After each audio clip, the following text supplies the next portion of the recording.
శ్రీ గురుభ్యో నమః. హరి ఓం. వసుదేవసుతం దేవం కంసచానూరమర్దనం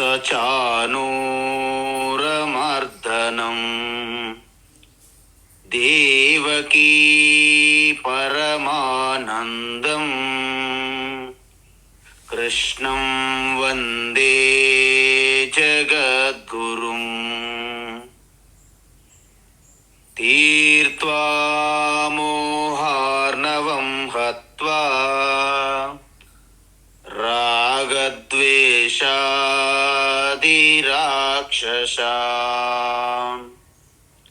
సీతా శాంతి సమాయుక్తా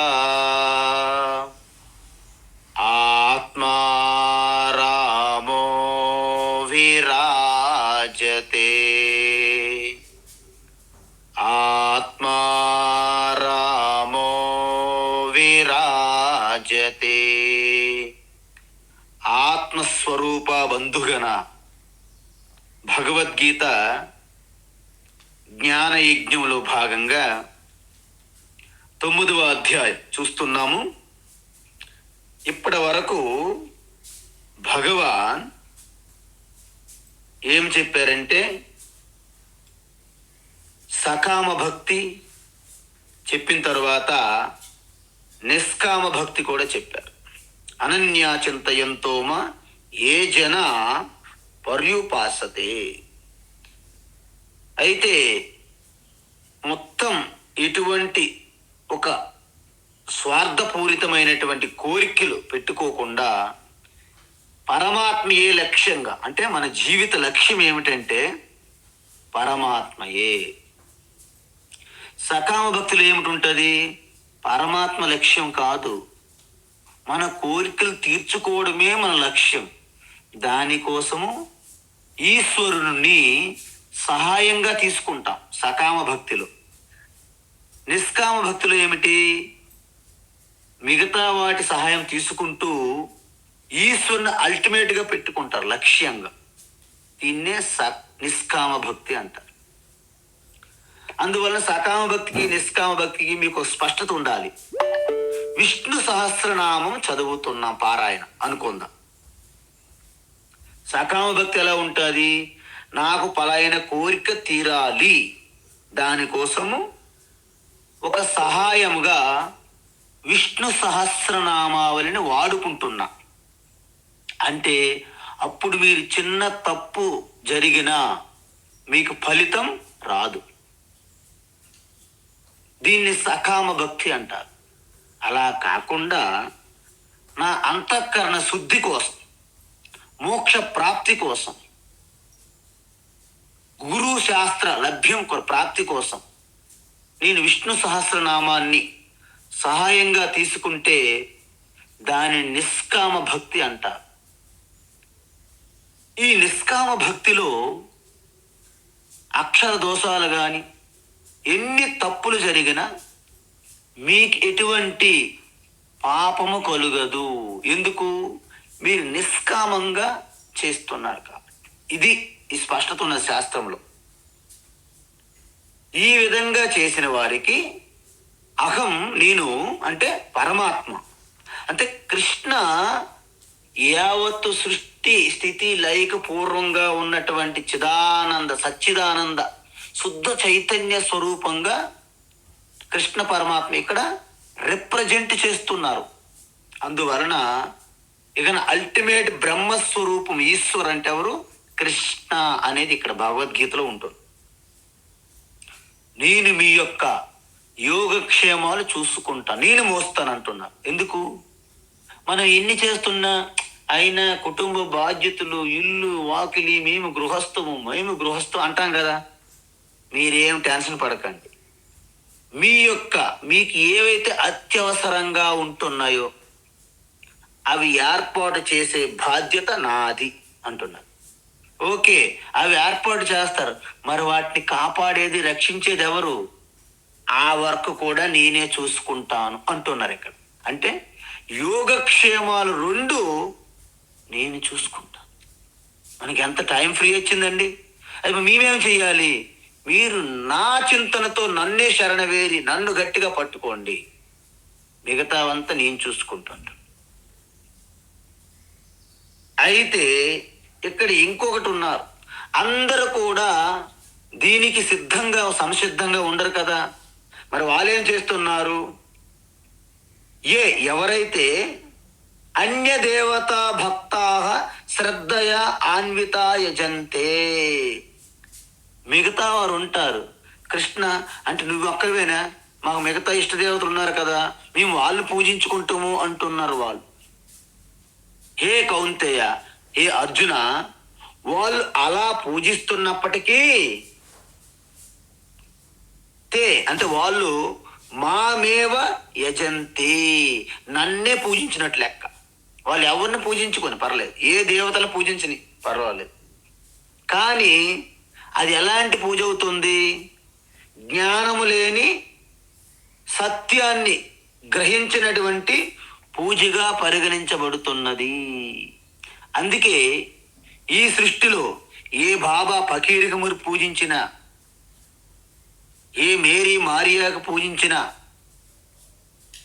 ఎవరికి యెహోవా అల్లా ఏది మీరు దేనికి పూజించినా ఆ పూజలన్నీ చివరికి నాకే చెందును.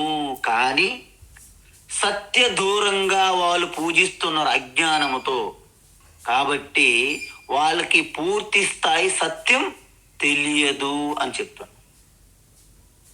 అందువలన ఎందుకు అంటే భగవాన్ శ్రీకృష్ణ ఇక్కడ సంపూర్ణ బ్రహ్మతత్వంగా ఉన్నారు కాబట్టి, తక్కిన సగుణ బ్రహ్మ అంటే తక్కిన ఈశ్వర సగుణ రూపాలని మనం పూజించినప్పుడు వాళ్ళందరూ కూడా భగవాన్ కృష్ణలో అంతర్పాత అయిపోతారనమాట. అది ఎలా సాధ్యం అంటామా? ఓకే, మనం ఇంతకు ముందే చూసాం. 3 కారణాలు చెప్పాను ఒకసారి 7వ అధ్యాయంలో. ఏమిటి? మీరు ఏ దేవీ దేవతకు పూజ చేసినా కూడా అది కృష్ణ పరమాత్మకే చెందుతుంది. ఎందుకు అంటే ఇక్కడ కృష్ణ పరమాత్మ అనంతమైన ఈశ్వరగా ఇక్కడ చెప్పారు, అనంతము. అయితే ఇక్కడ ఈ తత్వం తెలుసుకునేటప్పుడు ఒక కృష్ణుని తీసుకొని అనంత బ్రహ్మగా మనం ఆపాదించినప్పుడు మిగతా ఈశ్వర రూపాలన్నీ పరిచ్ఛిన్నమవుతాయి. అంటే దీని ప్రకారం మీకేమైంది? రామ పరిచ్ఛిన్నము, శివ పరిచ్ఛిన్నమే అల్పమే, దేవి అల్పమే, గణపతి అల్పమే, ఆంజనేయ స్వామి అల్పమే, లక్ష్మి అల్పమే, సరస్వతి, దుర్గా అన్నీ పరిచ్ఛిన్న రూపాలు. అయితే మీకు ఇంకొక సందేహం రావచ్చును. ఈ కృష్ణ పరమాత్మ అంటే అనంత బ్రహ్మస్వరూపంగా కృష్ణ పరమాత్మ స్థానములో శివుని పెట్టొచ్చా? అవశ్యం, తప్పకుండా. అప్పుడేమవుతుంది? శివ అనంత పరమాత్మ ఈశ్వరుగా ఉన్నప్పుడు కృష్ణ పరిచ్ఛిన్నమే, రామ పరిచ్ఛిన్నమే, దేవి పరిచ్ఛిన్నం అవుతుంది. అంటే మీకేమర్థమైంది? ఏ దేవతకు పూజ చేసినా అది ఈ అల్టిమేట్ పరమాత్మకే చెందుతుంది. అందువలన శివపురాణములో శివుని అల్టిమేట్ అనంత ఈశ్వరుగా పెడతారు. దేవీ పురాణములో ఆ దేవిని అనంతమైన శక్తి స్వరూపినిగా పెడతారు. విష్ణు పురాణంలో విష్ణుయే అల్టిమేట్ జై శ్రీమన్నారాయణగా ఉంటున్నది. ఇప్పుడు మీకు ఏమర్థమైందంటే ఎవరికి ప్రధానమంత్రి ఇస్తే వాళ్ళే ప్రధానమంత్రిగా ఉంటారు. ఇప్పుడు మోడీ గారు ఉన్నారు, మోడీ గారు ప్రధానమంత్రి, మిగతా వాళ్ళందరూ మంత్రులుగా ఉంటారు. ఒకవేళ రాజ్నాథ్ సింగ్ని ప్రధానమంత్రి ఇస్తే మోడీ గారు కూడా వారి కింద మంత్రిగా ఉండాలి. అంతే. అంటే ఎవరికైతే అల్టిమేట్ పరమాత్మ అనుకుంటారో మిగతా దేవీ దేవతలందరూ కూడా వారికి సహాయంగా ఉంటారు. ఇది తెలుసుకోవాలి మనం. రెండోది ఏంటంటే మీరు ఏ దేవీ దేవత పూజ చేసినా ఆ పూజ ఫలం అల్టిమేట్ అనంతమైన ఈశ్వరుకే చెందుతుంది. ఇక్కడ కృష్ణ పరమాత్మ చెందుతుంది. చూడండి, మీరు ఏ మంత్రి ఏ ఎమ్మెల్యేకి మనం ఓట్లేసినా చివరికి ఎవరికి చెందుతుంది? ఆ పార్టీ నాయకులు ప్రధానమంత్రి చెందుతుందో లేదా? అలా ఏ దేవతకు పూజ చేసినా అది కృష్ణ పరమాత్మకే చెందుతుంది. కాబట్టి ఫలం అంటే ఆ యొక్క రిజల్ట్ కూడా ఆయన నుండే వస్తుంది. కాకపోతే ఏ దేవీ దేవతకి మీరు పూజ చేస్తున్నారో వారి ద్వారా వస్తుంది. అంతే కదండి. మీరు ఒక ఎమ్మెల్యేని గట్టి పట్టుకుంటారు, ఏదైనా మన పని కోసం కార్యం సిద్ధించాలని. ఆయన మీకు చేసి పెడతారు, కానీ ఆయన ఓను కాదు. అది ప్రధానమంత్రి ఆవాస యోజన అంటాడు ఒకడు. అంటే ప్రధానమంత్రి ద్వారా ఎమ్మెల్యే ద్వారా మీకు వచ్చినట్టు. ఇక్కడ కూడా అంతే. సపోజ్ నేను కృష్ణ పరమాత్మ అల్టిమేట్ బ్రహ్మ అన్నాం, అనంతం. కానీ మీరు ఏదో ఒక పోలేరమ్మ, మల్లమ్మ, ఎల్లమ్మ, అంకమాంబ, మాణిక్యాంబ ఎవరికో పూజ చేశారు. ఈ పూజ కూడా చివరికి అనంత పరమాత్మ కృష్ణకి చెందుతుంది. వచ్చినటువంటి ఫలితము ఈ దేవత ద్వారా వచ్చినప్పటికీ అనంత ఈశ్వర కృష్ణ నుండే వస్తుంది అని చెప్తున్నారు ఇక్కడ. అందువలన వేరే దేవతల పూజ సకామ భక్తి కింద వస్తుంది. వేరే దేవతలకు పూజ చేస్తే ఆ ఫలితం కూడా అనిత్యము అశాశ్వతంగానే ఉంటుంది.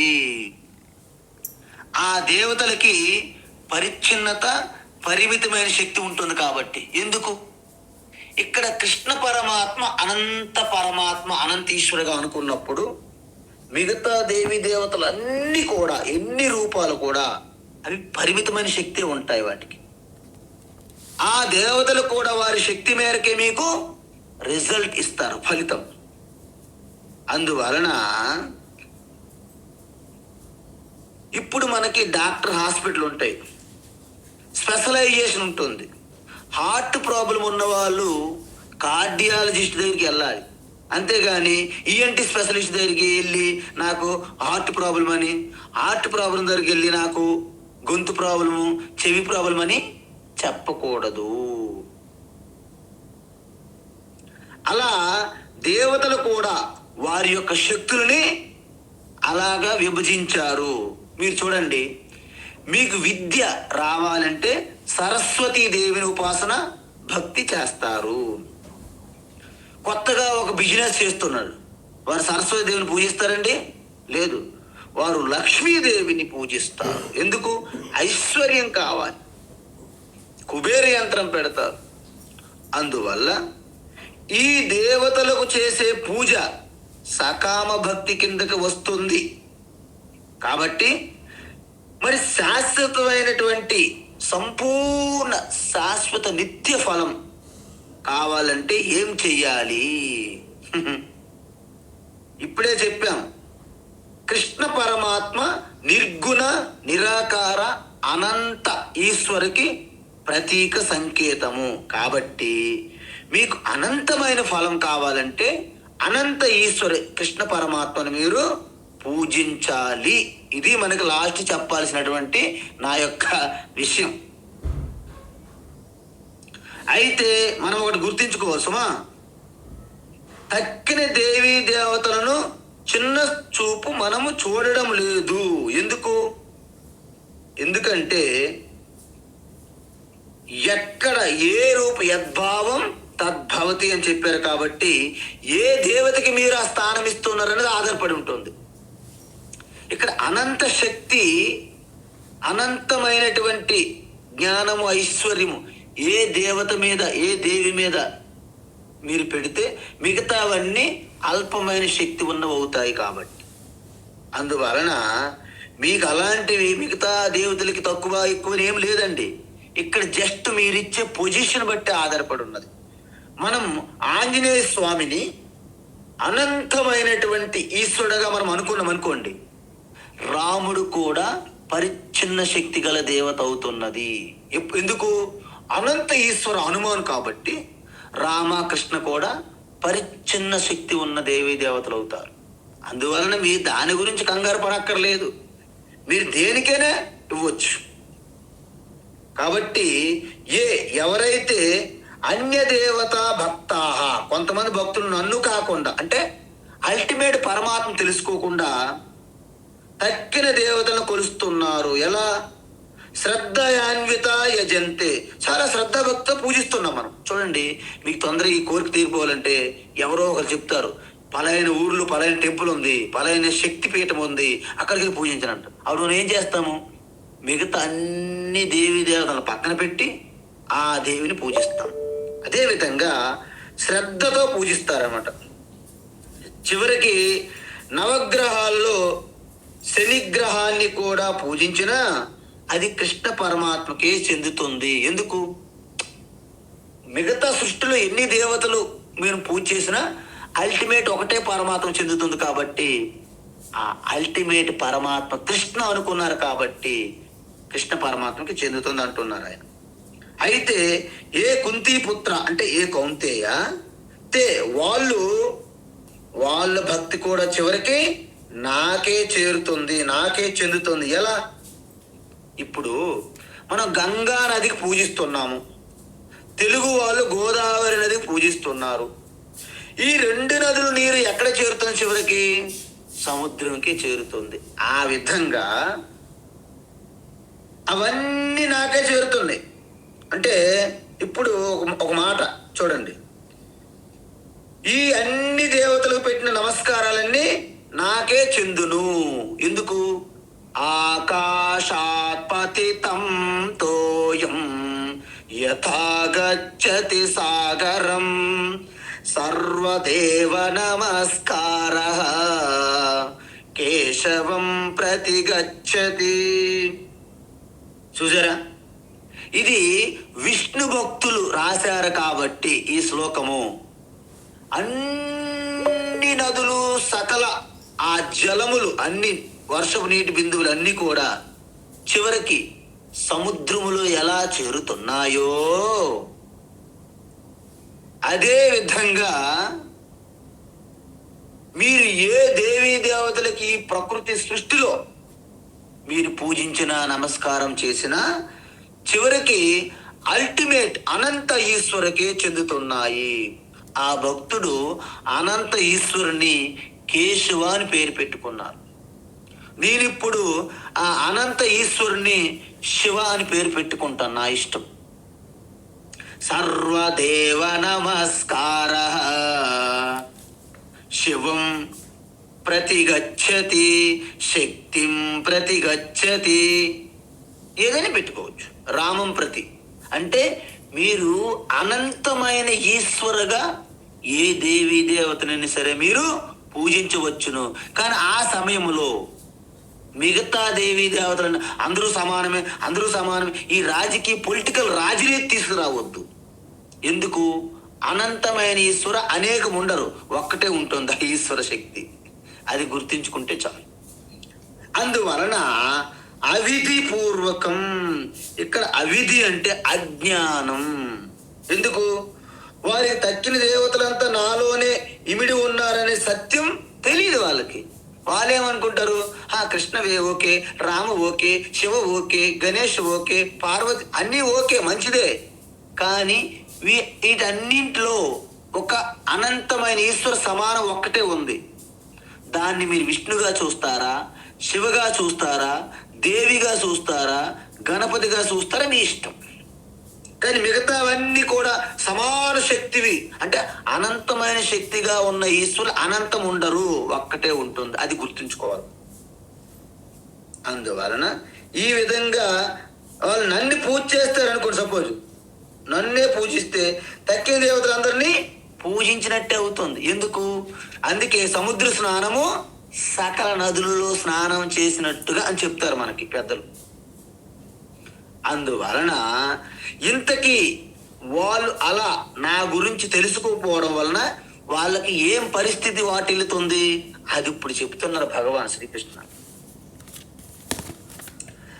అహం హి సర్వయజ్ఞానాం అహం హి సర్వయజ్ఞానాం అహం హి సర్వయజ్ఞానాం భోక్తా చ ప్రభురేవ చ.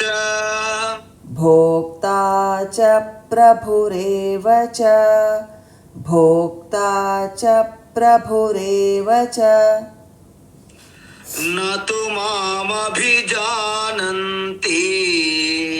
నతు మామభిజానంతి. నతు మామభిజానంతి. తత్వేన తచ్యవంతి తే. తత్వేన తచ్యవంతి తే. తత్వేన తచ్యవంతి తే. అహం హి సర్వయజ్ఞానాం భోక్తా చ ప్రభురేవ చ. అహం హి సర్వయజ్ఞానాం భోక్తా చ ప్రభురేవ చ. అహం హి సర్వయజ్ఞానాం భోక్తా చ ప్రభురేవ చ. నతు మామభిజానంతి తత్వేన తచ్యవంతి తే. నతు మామభిజానంతి తత్వేన తచ్యవంతి తే. నతు మామభిజానంతి తత్వేన తచ్యవంతి తే. ఉత్తమం. అయితే ఇప్పుడు భగవాన్ ఏమంటున్నానంటే, నిజానికి నేను వాళ్ళు అనుకునేటట్టంత పరిమితంగా ఉన్న ఈశ్వరుని కాదు. నేను సామాన్య దేవీ దేవతను నేను కాదు.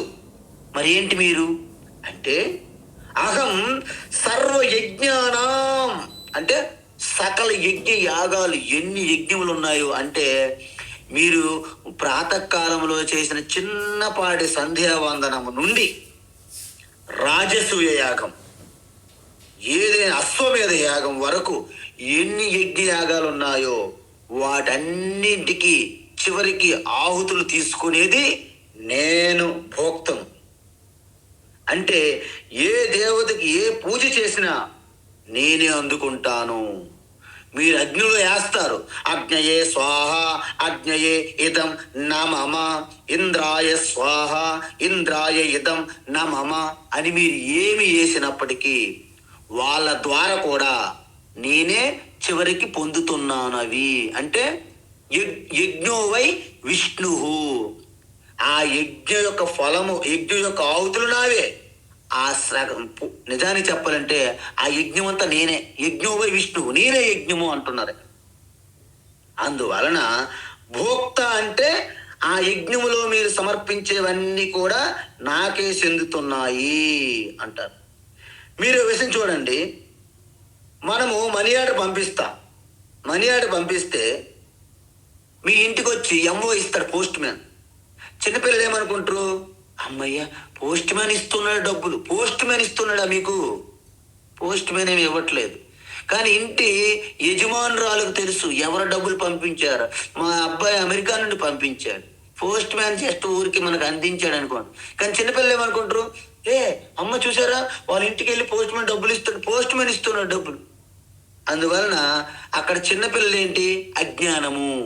మరి ఇక్కడ మనకి సకామ భక్తులు ఏంటి, అజ్ఞానం. అంటే వీళ్ళు చిన్నపిల్లలు లాంటి వాళ్ళు అని అర్థం. అందువలన అహం నేను కేవలము భోక్తనే కాదు, ప్రభువు, నేనే ప్రభువు. అంటే వారికి ఆ దేవీ దేవతల ద్వారా అన్ని కోరికలు తీరుతున్నాయి కదా. కొన్ని కోరికలు అవి కూడా నా ద్వారే వెళ్తున్నాయి. కోరికలు తీర్చే శక్తి నాకే ఉంది. అంటే వాళ్ళందరి కోరికలు అన్నీ కూడా ఎవరికి ఏ పూజ చేసినా కృష్ణ పరమాత్మకే చెందుతుంది. కాబట్టి మళ్ళీ పూజా ఫలం కూడా కృష్ణ పరమాత్మ నుండే వస్తుంది. కానీ ఆ దేవీ దేవతల ద్వారా వస్తుందని ఇంతకుముందు చూసాం. ఎందుకు? ఆ దేవీ దేవతలు కూడా కొన్ని డిపార్ట్మెంట్లు ఇచ్చారన్నమాట అల్టిమేట్ కృష్ణ పరమాత్మ. ఇప్పుడు చూడండి, ఆర్థిక శాఖ నిర్మలా సీతారామన్. నిర్మలా సీతారామన్ ద్వారా మనకి బడ్జెట్లు వస్తున్నప్పటికీ ప్రధానమంత్రి యొక్క హస్తం ఉందని మనం గమనించాలి. అందువలన మనం ఏ దేవీ దేవతల ద్వారా మన యొక్క దీక్షలు చేస్తున్నప్పటికీ చివరికి అనంత ఈశ్వర పరమాత్మ అయిన కృష్ణ నుండే వస్తున్నాయని తెలుసుకోవాలి. కానీ నతు మాం అభిజానంతి. విషయం ఏంటంటే కృష్ణ కృష్ణ కృష్ణ కృష్ణ కృష్ణ కృష్ణ అని అరుస్తుంటాం మనం, హరే కృష్ణ హరే కృష్ణ. కానీ ఇంతకీ ఏ కృష్ణ? దేవకి వసుదేవులకు పుట్టినటువంటి కృష్ణగా మీరు పూజిస్తున్నారా? లేకపోతే ఋషికేశ అంతర్యామి, మొత్తం యావత్ అండపిండ బ్రహ్మాండానికి అధిష్టాన ఆధారంగా ఉన్నటువంటి ఆ చిదానంద కృష్ణుని మీరు తెలుసుకున్నారా అంటే భగవాన్ ఏమంటున్నారంటే నతు మాం అభిజానంతి, నా తత్వం పూర్తిగా వాళ్ళకి తెలియదు. మాం తత్వేన, నా స్వరూపము తత్వస్వరూపమైనటువంటి పరాప్రకృతి తత్వం పూర్తిగా వాళ్ళకి తెలియదు. అందుకే శ్లోకములో ఉన్న అవిధి పూర్వక పదాన్ని ఇక్కడ వివరిస్తున్నారన్నమాట. అవిధి పూర్వకం అని ఇంతకుముందు శ్లోకం వచ్చింది కదా, అది అన్నమాట. అంటే ఇక్కడ ఏమంటారంటే నా అసలు స్వరూపం వాళ్ళకు తెలియదు కాబట్టి పైన కనిపిస్తున్నటువంటి సగుణ రూపమే అల్టిమేట్ అనుకుంటున్నారు. అంటే నాకు 2 రూపాలు ఉన్నాయని వారికి తెలియదు. ఏంటి 2 రూపాలు? దేవకీ పరమానందం, వసుదేవసుతం దేవం, కంస చానోరమర్దన. ఇదంతా సగుణ ఈశ్వర కృష్ణ చిదానంద. మరి నిర్గుణ స్వరూపం ఏంటి? అహమాత్మ గుడాకేశ. అంటే ఏ గుడాకేశ? అహమాత్మ గుడాకేశ, ఈశ్వర సర్వభూతానం, అన్ని ప్రాణుల్లో ఉన్నాను నేను ఆత్మస్వరూపంగా. ఇది నిర్గుణ స్వరూపం ఈశ్వర కృష్ణ. అందువలన స్వగుణ రూపం కృష్ణుకి జన్మాష్టమి ఉంటుంది, అవతారం సాలించే ఆ రూపం కూడా ఉంటుంది. దానినే మాయా మానుష వేషం అంటారు. అవతారం వచ్చిన రోజు, అవతారం విడిచిపెట్టిన రోజు ఉంటాయి. ఈ మాయా మానుష వేషము సత్యం అంటే పూర్తి సత్యం కాదని ఆయనే చెప్తున్నాడు స్వయంగా. కానీ మనమేమంటున్నాము? కాదు కాదు కాదు, కృష్ణ అంటే వేణు పట్టుకొని ఆ రాధా రుక్మిణితో డాన్సులు వేసుకుంటూ ఆ కృష్ణే అల్టిమేట్. మన భ్రమ. ఈ సెంటిమెంట్లు పాడుగాను అది తప్పురా బాబు అని ఆయనే స్వయంగా అంటున్నా, మనం వినిపించుకోవట్లేదు. ఇది చాలా, అందుకే చాలా మంది గురు పూజలు చేస్తారు. ఆ కుర్చీ మీద కూర్చోబెట్టి 3 గంటలు లేవనెవరు. కనీసం ఎమర్జెన్సీ నీడ్స్కి వెళ్తామన్నా కొంతమంది గురువులు కుదరరు. అవసరమైతే కట్టేస్తారు కాళ్ళు చేతులు కుర్చీకి. పాలు పోసేస్తుంటారు, నీళ్ళు పోసేస్తుంటారు తలపై నుంచి. ఆయన ఊపిరి ఆడదు ఒక్కొక్కసారి. ఆయనే ఎవరు పట్టించుకోరు. నో, మీరు ఉండాల్సిందే ఇక్కడ. పువ్వులతో నింపేస్తారు, ఊపిరి ఆడదు, గాలి వేయదు, చూడనివ్వరు.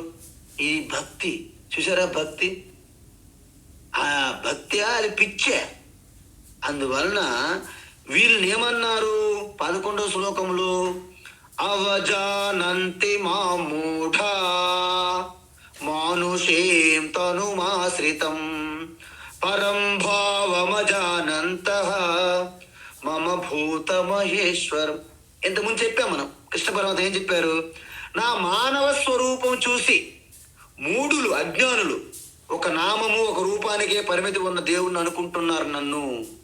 కానీ నా అసలు స్వరూపం వారికి తెలియదండి. అసలు స్వరూపం ఏంటి?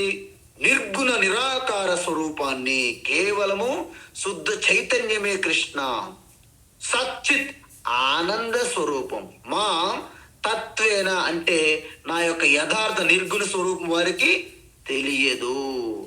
నా పూర్ణ స్వరూపము తెలియక నా అపూర్ణము అంటే పరిమితమైన రూపాన్నే చూస్తారు. దానివల్ల ఏమవుతుంది? వారు తక్కిన దేవతలను వదిలి నన్ను కొలిసినప్పటికీ, అంటే మిగతా దేవతలన్నీ వదిలేస్తున్నారు ఇప్పుడు. కానీ హరే కృష్ణ కృష్ణ కృష్ణ హరి హరి, హరే రామ రామ రామ హరి హరి. ఇక్కడ రామ అంటే కూడా మనం అనుకున్నటువంటి ఈ రామ కాదు, బలరామ. చూసారా? ఈ రామ కూడా వాళ్ళ దృష్టిలో సంబంధమే ఉండదు. ఇక్కడ ఏమైంది అంటే మిగతా దేవీ దేవతలందరినీ విడిచిపెట్టి కృష్ణుణ్ణి పూజిస్తున్నాం. ఏ కృష్ణుణ్ణి?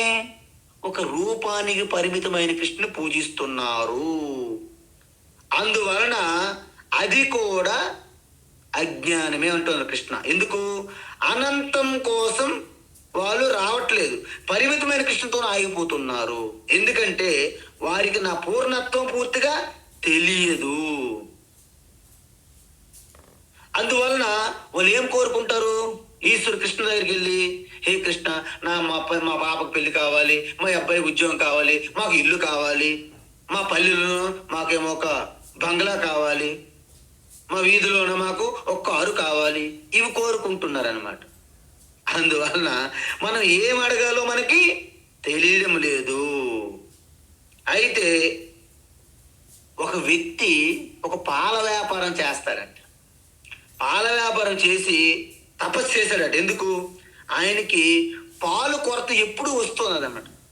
అయితే ఈశ్వర ప్రత్యక్షమై, హే వత్స, హే భక్త, నీ కోరిక ఏమిటి అడుగు అన్నాడట. నాకు పాలు శాశ్వతంగా, అంటే కంప్లీట్ పాలు తరగనటువంటి పాలు ఉండేటట్టుగా నాకు వరం ఇవ్వు స్వామి అని అడిగాడు. తథాస్తు అన్నాడంట ఈశ్వర. వెంటనే ఆ పాలు వ్యాపారి ఇలా చూసేసరికి పక్కనే పెద్ద పాలుతో ఉన్నటువంటి ఒక సరస్సు లేకు ఉందట అక్కడ. అందులో స్వచ్ఛమైనటువంటి శుద్ధమైనటువంటి పాలు. ఈశ్వర వరప్రసాదం కదా. పైగా ఈశ్వరుడు ఇంకొక అభయం కూడా ఇచ్చారంట. ఏంటి? ఈ పాలు ఎప్పుడు నిండుగానే ఉంటాయి, ఎప్పుడు తరగదు. అంటే నువ్వు ఎన్నిసార్లు పాలు తీసుకో, ఆ కొలని నిండుగానే ఉంటాయి, సముద్రం వలె, పాల సముద్రం వలె. అయితే ఆయనకు ఒక డౌట్ వచ్చిందట. మళ్ళీ ప్రార్థన చేసి పిలిచాడట ఈశ్వర. ఈశ్వర మళ్ళీ ఏమి నాయన, నీకు నీ కోరిక తీర్చాను కదా అన్నారట. అయితే ఇంకో ముఖ్యమైన కోరిక కోరడం మర్చిపోయాను స్వామి అన్నాడు. ఎందుకు? అమృతంగా, అనంతంగా, అక్షయ తూనీరంగా ఉన్నటువంటి ఈ పాలు నాకు ఇచ్చారు, చాలా బాగానే ఉంది. కానీ ఈ పాలు నేను అమ్మాలంటే దానికి సరిపడే నీరు కూడా నాకు కావాలి. అంటే సంపూర్ణంగా శుద్ధమైన నీరు ఉండే మరొక సరస్సు నాకు ఇవ్వు అన్నాడు. ఎందుకు? ఆయన శుద్ధమైన పాలు అమ్మడం తెలియదు ఇంతవరకు. నీళ్ళు పాలు మిక్స్ చేసి అమ్ముతున్నాడు కదా. మరి ఇప్పుడు కేవలం లేకంతం పాలుతో ఇచ్చేసాడు ఈశ్వర. మరి ఎలా అమ్ముతాడు? నీళ్ళు కావాలి కదా మిక్స్ చేయడానికి. నాకు శుద్ధమైన నీళ్ళు ఉండే మరొక సరస్సు కావాలని కోరాడు. అలా ఉంది మన పరిస్థితి. అందువలన మనం ఎలాంటి వాళ్ళం అంటే, మనకు ఒక డాగ్ చూసారంటే, కుక్క ఒక నదిలో కానీ సంపూర్ణ నీరుతో నిండిపోయినా అక్కడికి వెళ్ళి నీళ్లు చప్పరిస్తుంది. లీకింగ్ అనమాట, లీకింగ్ ద వాటర్. అంటే అక్కడ కూడా అంత సమృద్ధిగా ఉన్న వాటర్ తాగడం చేత కాదనమాట. అక్కడ కూడా అలా చప్పరించడమే దాని యొక్క బుద్ధి. అలాగా మనము కూడా కృష్ణ పరమాత్మ దగ్గరికి వెళ్ళి అనంత బ్రహ్మస్వరూపంగా ఉన్న కృష్ణతత్వాన్ని తెలుసుకోకుండా కేవలం హరే కృష్ణ హరే కృష్ణ కృష్ణ కృష్ణ హరి హరి దగ్గర ఆగిపోతానమ్మా. అది ఆయనే స్వయంగా విసుక్కుంటున్నాడు. ఇది మూడులు, నేను ఈ యొక్క రూపం కాదు, బ్రహ్మాండంలో ఉన్న అన్ని రూపాల వెనక నేనే ఉన్నానని తెలుసుకోండి అంటున్నారు ఆయన. కానీ మనమే తెలుసుకోవట్లేదు. మనమంతా బుద్ధి మనసు పెట్టట్లేదు, ఏకాగ్రత వినట్లేదు. అందువలన వీళ్ళందరూ ఏమవుతున్నారండి? చెవంతితే, వాళ్ళు అక్కడ నుండి జారిపోయి పతనం అవుతున్నారు, పడిపోతున్నారు సంసార సాగరములో. అందుకు మునగడము తేలడము, మునగడము తేలడము అలా జరుగుతుంది జీవితం అంతా. ఒకసారంట మనకు తెలుసు కదండి, ఈ స్కావెంజర్స్ అంటారు. అంటే ఈ ఒక వాటర్ బాటిల్స్, ఈ కవర్లు ఏరుతుంటారు. అలాగా మన రోడ్ల పక్కన, మన రైల్వే స్టేషన్లో ఏరుకుంటూ వెళ్తుంటారు. ఒకసారి ఒక పెద్ద రాజు భవనం ఉన్నదంట. ఆ పక్క నుండి వెళ్తూ ఎంత బాగుందో, ఈ ప్యాలెస్ ఎంత బాగుందో అని అలా చూసుకుంటూ మాట్లాడుకుంటూ వెళ్తున్నాడు ఒక బాలుడు, ఒక కుర్రోడు. వెంటనే అక్కడే రాజు పర్యవేక్షణ కోసం అలా వస్తూ విన్నాడట ఆ మాట. ఓహో, వెంటనే మంత్రి పిలిపించి ఆ కుర్రోడిని రేపు మన దగ్గర తీసుకురా అన్నాడు. రేపు ఉదయాన్నే మంత్రి ఆ స్లమ్ ఏరియాకి వెళ్ళాడంట. స్లమ్ అంటే మన బోరబండ, మన ఉన్నాయి కదండి ఎర్రగడ్డ రోడ్డు పక్కన ఉంటాయి slum area. Slum dog and millionaires అంటే ఏదో సినిమా వచ్చిందని. అందువలన ఆ మంత్రి వెళ్ళి ఆ తల్లిదండ్రులు వాళ్ళందరూ స్లమ్ ఏరియాలో అందరూ భయపడుతున్నారట. ఏంటి మంత్రి వచ్చాడు రాజుగారు పంపించారు, భయపడుతున్నారు. ఏం లేదండి, మీ అబ్బాయిని రాజుగారు పంపించమన్నారన్న. వాళ్ళు భయపడుతూనే పంపించారు. ఎందుకు? కాదు పోదు అనలేరు కాబట్టి. ఆ బాబు తీసుకెళ్లారంట, రాజభవనంలో తీసుకెళ్లారు.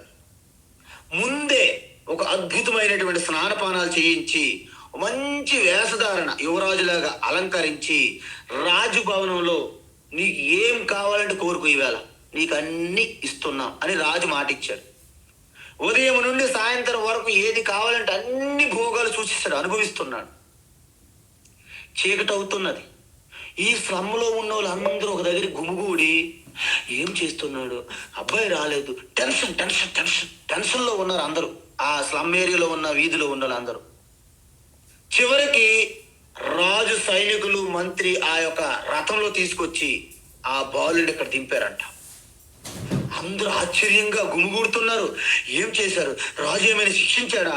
నువ్వేమైనా తప్పు చేయలేదు కదా, ఎందుకు అలా చేశారు? అందరికి ఊహాగానాల్లో ఉన్నారనమాట. అప్పుడు అన్నాడు, మీ ఊహాగానాలన్నీ తప్పు అన్నాడు ఆ కుర్రోడు. ఏమైంది? రాజభవనంలో నేను అన్ని భోగాలు అనుభవించాను, కానీ నాకు ఒక్కడ కనిపించలేదు అన్నాడు. ఏంటి? ఈ భిక్షమెత్తుకున్న పాత్ర ఎక్కడ నాకు దొరకలేదు అన్నాడు. అక్కడ ఈ చిప్ప ఎక్కడా లేదండి, పాపం రాజుకి చిప్పలేదు అన్నాడంట. అంటే దీన్ని బట్టి మనకు అర్థం ఏంటి? మనం చిప్ప పట్టుకొని తిరిగే ఈ భ్రమలో తిరుగుతుంటే మీకు రాజభవనాలు కూడా, ఎన్ని రాజభవనాలు ఉండే కానీ ఈ భిక్షం ఎత్తుకొని చిప్పలేదే రాజుకి అని వాపోయాడట పిల్లవాడు. అప్పుడు ఎంక్వైరీకి అక్కడ ఉన్నటువంటి ఆ సిపాయిలు వెళ్ళి మంత్రులు చెప్పారట, రాజుగారు మీ భోగాలన్నీ ఆయన అనుభవించినప్పటికీ మన రాజభవనంలో ఎక్కడ కూడా భిక్షం ఎత్తుకునే పాత్ర లేదని ఆయన వాపోతున్నాడు అన్నాడు. ఇది అసలైనటువంటి పరిస్థితి. కాబట్టి మనము అనంతమైన ఈశ్వరుని దగ్గరికి మన కృష్ణ పరమాత్మ దగ్గర ఉన్నాం, కానీ అనంతమైన శక్తి, ఆయన యొక్క ఐశ్వర్యం మనం గుర్తించట్లేదు. మనమేం కోరుకుంటున్నాము? మనం కేవలం ఒక ట్రిపుల్ బెడ్రూమ్ ఫ్లాట్ కోరుతున్నాం. ఆయన ఏమంటున్నాడు?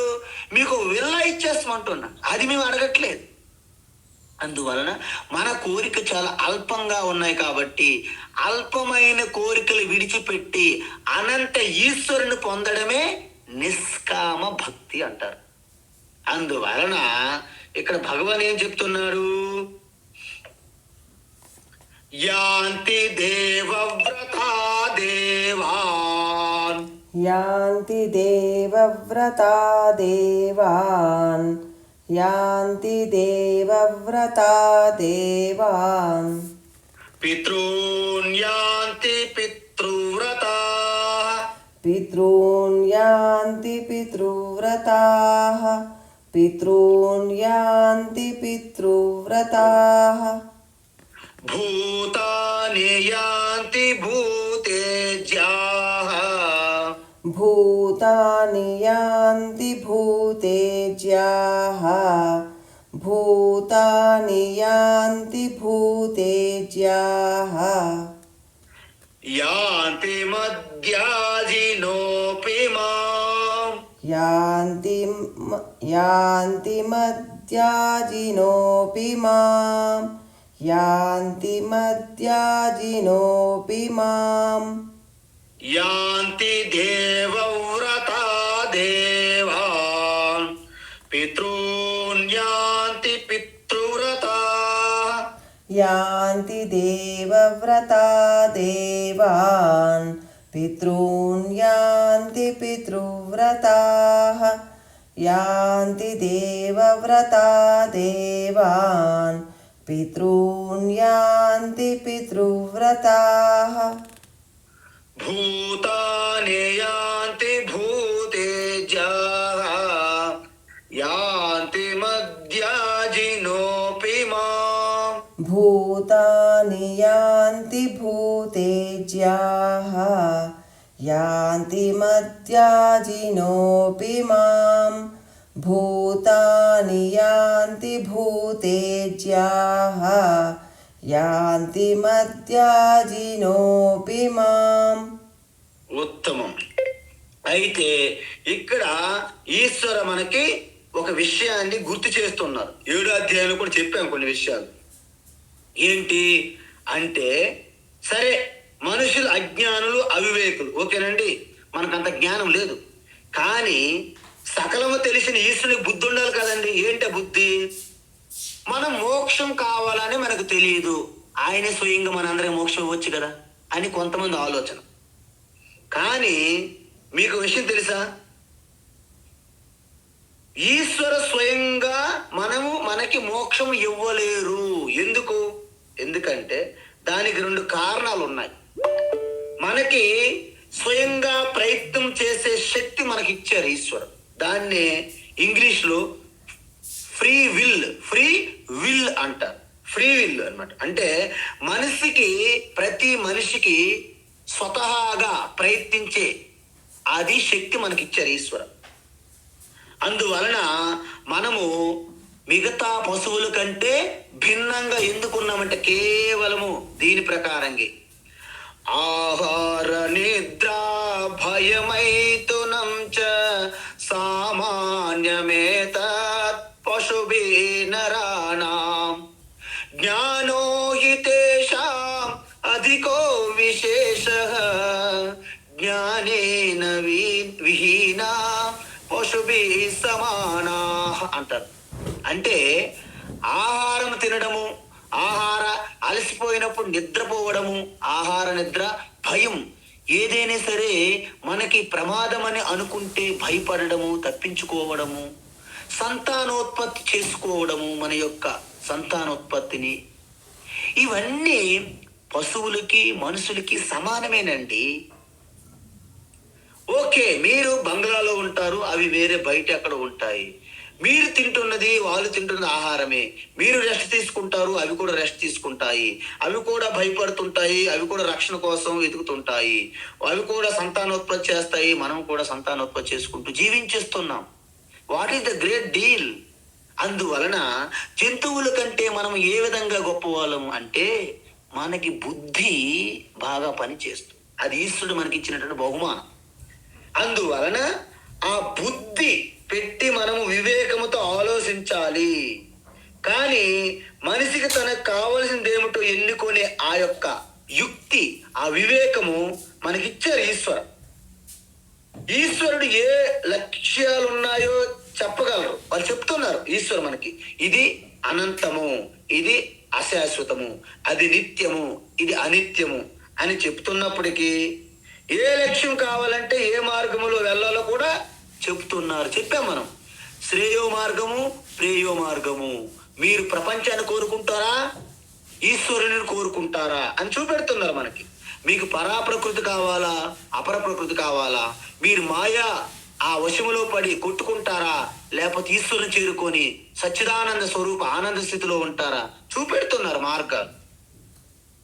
అయినప్పటికీ మనం ఏం చేస్తున్నాము? గొప్ప మానవ జన్మ, దుర్లభం మానవ జన్మతో పుట్టి కూడా మనం చేసేది ఏంటయ్యా అంటే పశువుల వలె ప్రవర్తిస్తున్నాము. అంటే దాని అర్థం ఏంటి? మనం ఒక ప్రకటన చేస్తున్నాం. ఏమిటది? ఓ ఈశ్వర, నేను పొరపాటును మనిషి జన్మకు వచ్చాను, నన్ను దయచేసి మళ్ళీ మృగాలు పశువులుగా నాకు మళ్ళా జన్మ ఇచ్చే అని మనం ఇండైరెక్ట్ చెప్పినట్టు అవుతుంది ఈశ్వరునికి. అందువలన ఇది మీరు ఎప్పుడు ఈ తప్పు చేయకండి. మోక్షం కావాలా వద్దా తెలుసుకోవాల్సింది ఎవరు? మనమా, ఈశ్వరుడా? మనము. ఈశ్వరుడు నిస్సాయంగా చూస్తాడు మన వైపు. మై డియర్ చిల్డ్రన్, చెప్పండి మీకేం కావాలి? శృణ్వంతు విశ్వే అమృతస్య పుత్ర, మీరందరూ అమృత పుత్రులు, కానీ మేము మృతపుత్రులము, మేము పలానా రోజు పుట్టాము, పలానా రోజు చనిపోతాము అని మనం గోల పెడుతున్నాం. అందువలన ఈశ్వరుడు మనకి బలవంతంగా మన మీద రుద్దలేరు. ఎందుకు? మనకు ఆ స్వేచ్ఛ స్వాతంత్రం ఉంది. అందుకే కృష్ణ పరమాత్మ కౌరవ సభలోకి వెళ్ళి యుద్ధాన్ని ఆపలేరు, దుర్యోధన బుద్ధిని మార్చలేరు. ఎందుకు? ఆ స్వేచ్ఛ, ఆ యొక్క మానవ జీవికి ఉన్నటువంటి స్వేచ్ఛ ఆత్మస్వరూపం వెలుగుతుంది, ప్రకాశిస్తుంది హృదయంలో. కాబట్టి ఆ స్వేచ్ఛ మనందరికీ ఉంది. మనం మంచి గతిగా వెళ్ళాలా, చెడు గతిలోకి జారిపోవాలా, మనకుందా స్వేచ్ఛ. అందువలన ఈశ్వరుడు ఆయన నిర్ణయించి మీకు ఇచ్చారనుకోండి, సపోజ్ మనం తిరస్కరిస్తాం. అందుకే దుర్యోధన చాలా తెలివిగా తిరస్కరించాడు. జానామి ధర్మం నచమే ప్రవృత్తి, జానామ ధర్మం నచమే నివృత్తి, కేనాపి దేవేన హృది స్థితేన యథా నియుక్తోస్మి తథా కరోమి, యథా నియుక్తోసి తథా కరోమి. ఆ హృదయంలో ఉన్నటువంటి దేవత నాకు ప్రేరణిస్తుంది, ప్రేరేపిస్తుంది, ఎలా చేయమంటే అలా చేస్తున్నాను.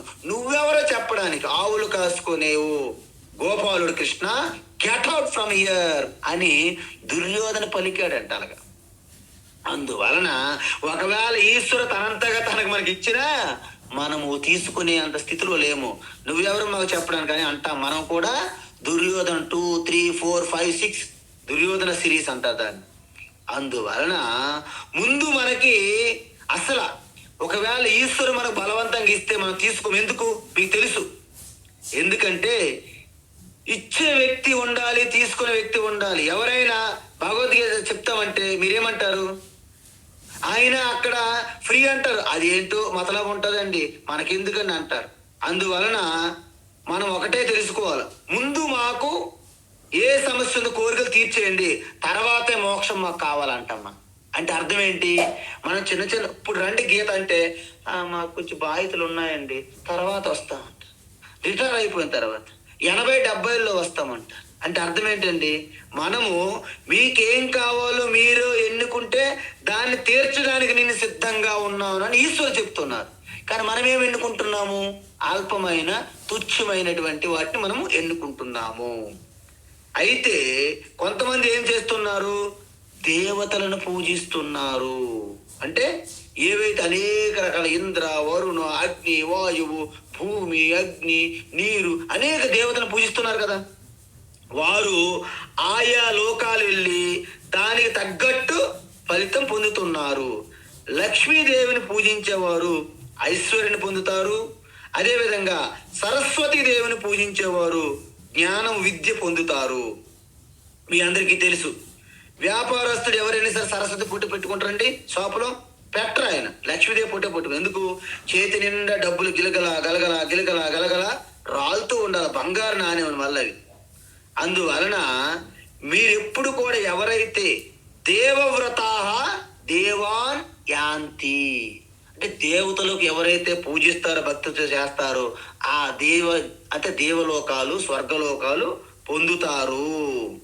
మరి పితృవ్రతాః పితॄన్ యాంతి మన పితృదేవతలు. మనం చూడండి, మనము సంక్రాంతి రోజున కొన్ని తర్పణాలు కూడా మనం విడిచిపెడతాం మన పితృదేవతలకి.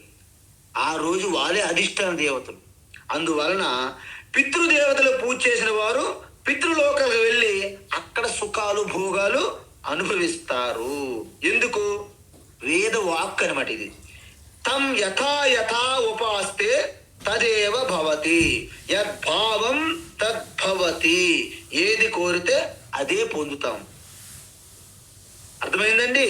అందువలన భూతేజ్యా భూతాని భూతాని యాంతి.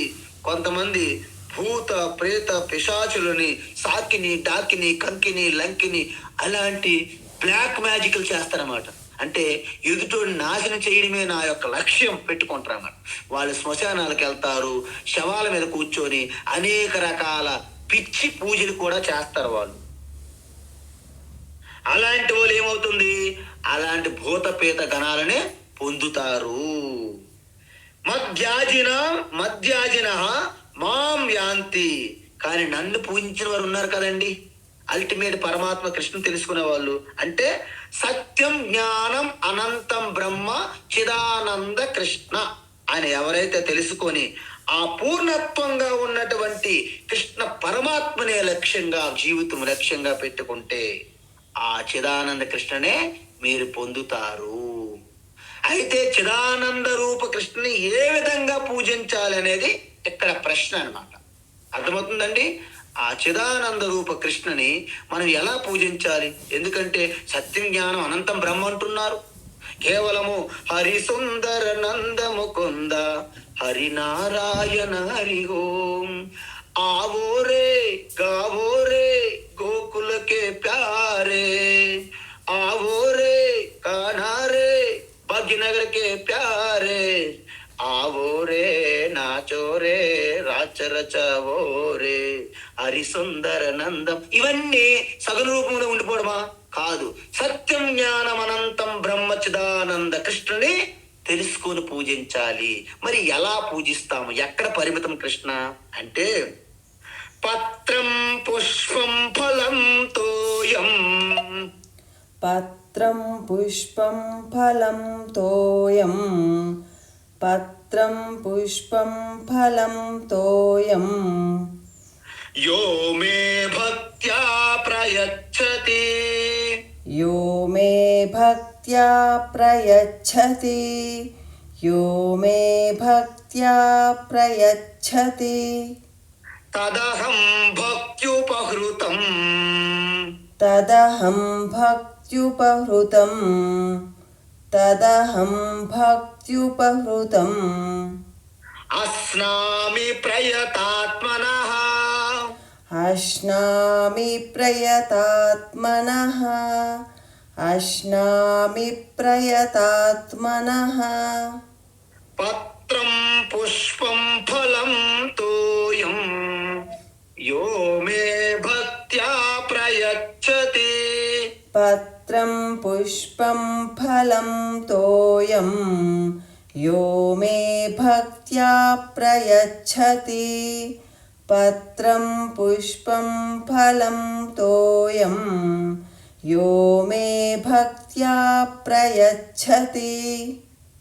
తదహం భక్త్యుపహృతం అస్నామి ప్రయతాత్మనః, తదహం భక్త్యుపహృతం అశ్నామి ప్రయతాత్మనః, తదహం భక్త్యుపహృతం అశ్నామి ప్రయతాత్మనః.